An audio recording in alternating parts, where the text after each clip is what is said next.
Hello and welcome to Every Mile. Today we are in beautiful San Jose, California, in a little bit different environment than what we typically are. Normally we're on the road, we're doing road trips, we're in amusement parks, we're checking out restaurants, we're doing these amazing fun adventures. Today I wanted to share a little bit of history that I've learned.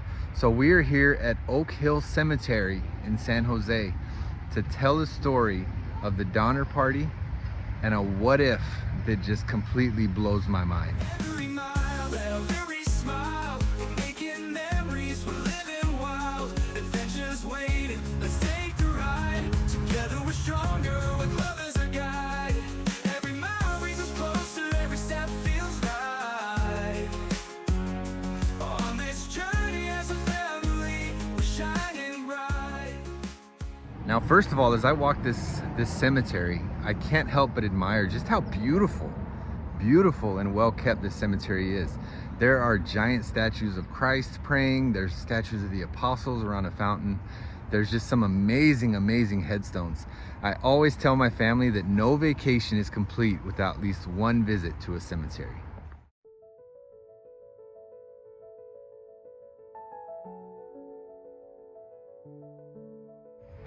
Allow me to introduce you to James Reed, one of the members of the great infamous Donner Party that came across America and got stranded through the pass in the snow.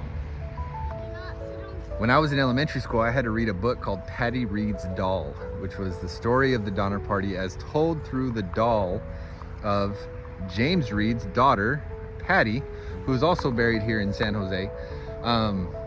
And they kind of told the story of the Donner Party through the perspective of the doll. Now, right back here is where James Reed is buried. Just in front of it here is George Donner Jr., who was the son of one of the leaders of the Donner Party. There was George and Jacob Donner, who led this expedition from Springfield, Illinois, all the way to when they got stuck in Donner Pass now, what is now Donner Pass.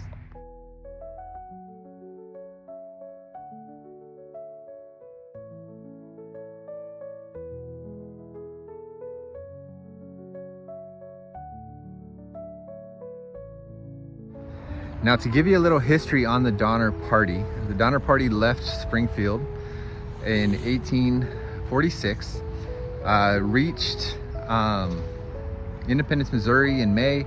They had a bunch of delays. As they were coming through Nevada, James Reed got into an argument. I point right here because this is him back here.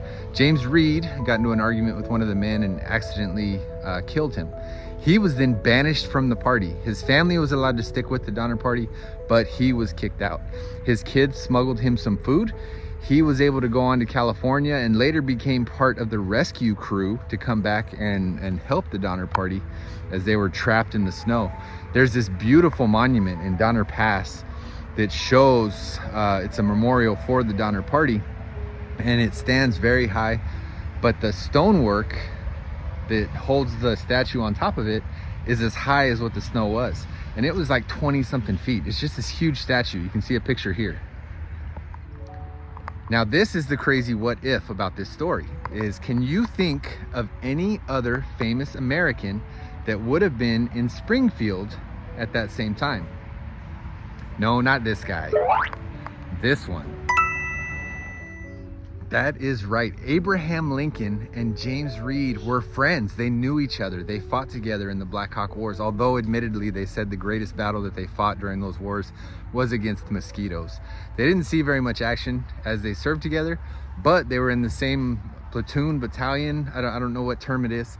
And so they knew each other and they were friends. And in Springfield, Lincoln loaned money to Reed. Reed loaned money to Lincoln. They helped each other out in business and they were very close friends.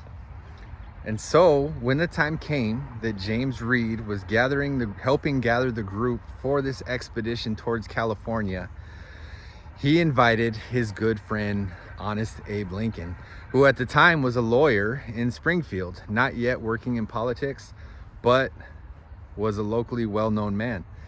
So as he invited his friend, Mr. Lincoln, Lincoln was so excited. He loved the idea of going west.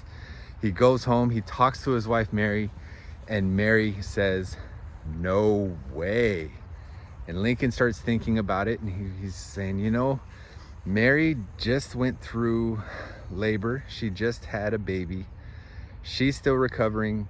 The baby's still young. Maybe I shouldn't go. And so ultimately he said no. But imagine the what if had Lincoln gone on the Donner Party expedition with this group. That is the what if that blows my mind. What might have happened?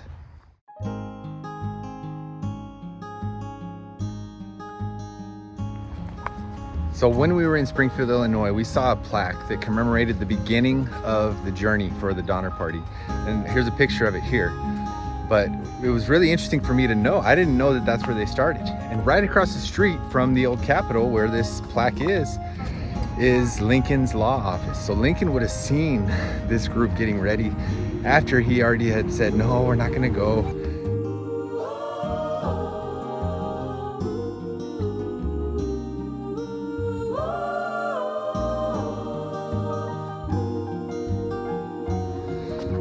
So when thinking about the what ifs that could have happened during the Donner Party had Lincoln joined, there's three kind of different options. Is one, Lincoln had a lot of experience on the frontier.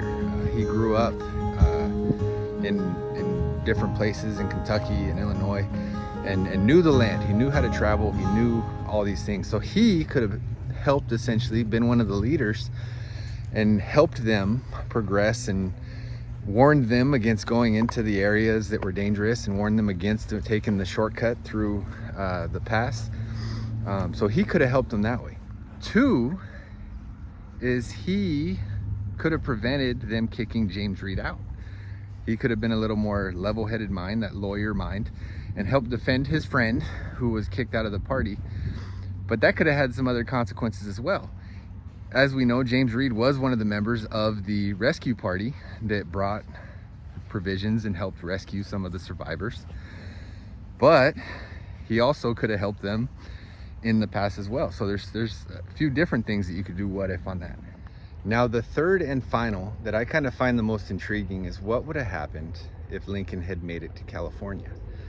And you start looking at some of the statistics, and one, it's possible that he may not have even survived the Donner Party itself. It was only about a 40% pass rate for males, and mostly because they were ones that were going out and trying to find how to get out of where they were. They were trying to find a way out. They were trying to help people, and a lot of them would get stuck in the snow and die. The other is that his kids were both very young, and so chances are that they probably wouldn't have lived. And then Mary may have survived, but she was also recovering from just giving birth to Edward. So there's a lot of different things that go on there. Some of the chances are is that Lincoln and then his oldest son could have survived, but his wife recovering from this pregnancy and this birth, and Edward being a very young baby, both would have passed. So Lincoln could have ended up a widower in California with his young son, never looking back at politics or the East Coast again, and it would have been a completely different landscape and dynamic for the United States.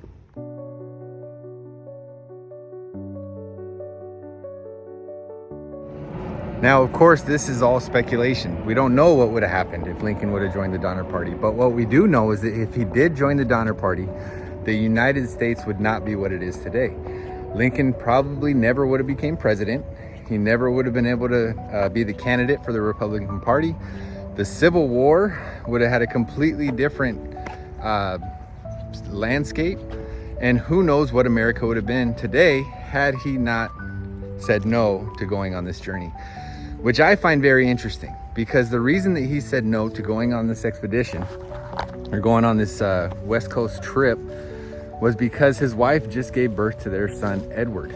Now, Edward died as a child. So when you look at the life of Edward Lincoln, you probably would look at it and say, poor kid, he didn't do very much in his life. He died at I think it was 5 years old or some young age like that. How tragic, he didn't get much done. But that short, brief life that he lived had such an impact on Lincoln, caused him to stay. Because he stayed, He then was able to get into politics in Springfield, move up in the Republican Party, well, I guess Whig Party, then the Republican Party, and then became president, and then helped in the Civil War, and all because of this short life that Edward had. So it's amazing to me that even though we may not see the plan at the time when things are taking place, there is a grand scheme that is absolutely amazing to me, and it would have been a completely different outcome had Lincoln joined.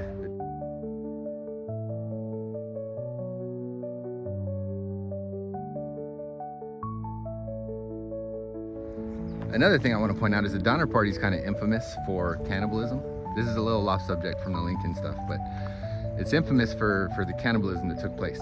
In my head, when I was a kid and I was learning about it, what I literally pictured was them sitting around a campfire and some guy just going, "I can't take it anymore," and jumping over the fire and grabbing his friend and biting his arm and just turning into this like horrific thing. What I learned as I've been doing more and more research and studying on this topic is that it wasn't like that at all. That it was actually a very horrific thing for them also. It was very tragic, and even as they were participating in this cannibalism, it was almost a sacred thing. They cried, they knew the person, they were doing it strictly for survival, and not because of some rage that was built up inside of them because of this horrific thing.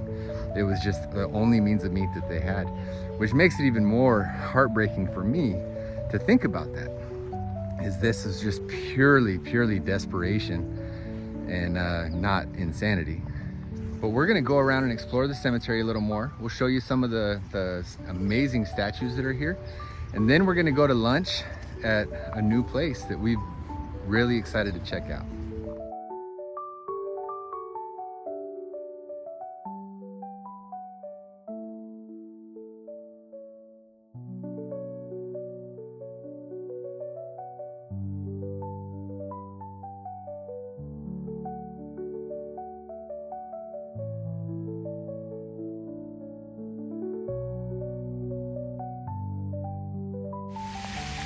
This is absolutely beautiful.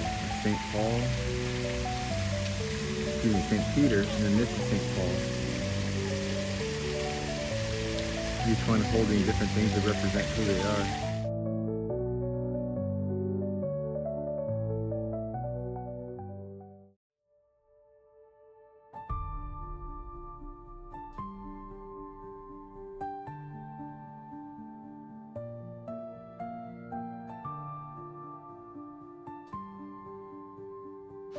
So anyone that knows me kind of knows that these three here are sort of my favorite apostles. We have James, Andrew, and Peter in that order. And then Matthew, no, it's John, I'm sorry. And then Matthew's over here. This is absolutely beautiful. All right, so we are done at the cemetery. This is absolutely a beautiful cemetery. I could spend hours here just kind of exploring everything there is to see, but we're getting a little hungry, and we found it kind of fitting because when we were in Springfield, we ate corn dogs in Springfield, Illinois. So today we're going to go to a new place here in San Jose called Frankenfurter's, and it looks so good. We were able to find it on Instagram and said, that looks amazing, let's go check it out. Are you excited for this? I'm excited for it. Get some hot dogs, huh? Let's go get some food.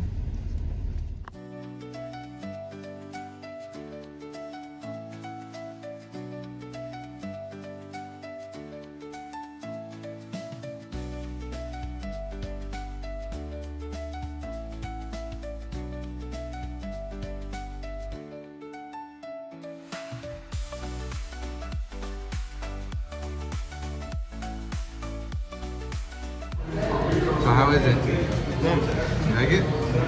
What'd you get? Got a jumbo mozzarella stick. It is a jumbo mozzarella stick. This looks awesome. Yeah, and there's still more. Look at So much cheese.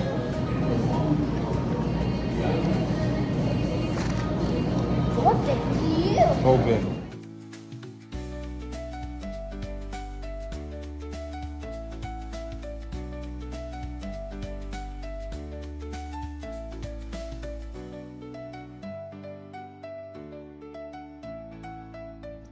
And that was our lunch. That was so good. We loved it. Thank you for coming with us on this adventure, and we'll catch you next time. Bye, guys. Bye, guys. Bye.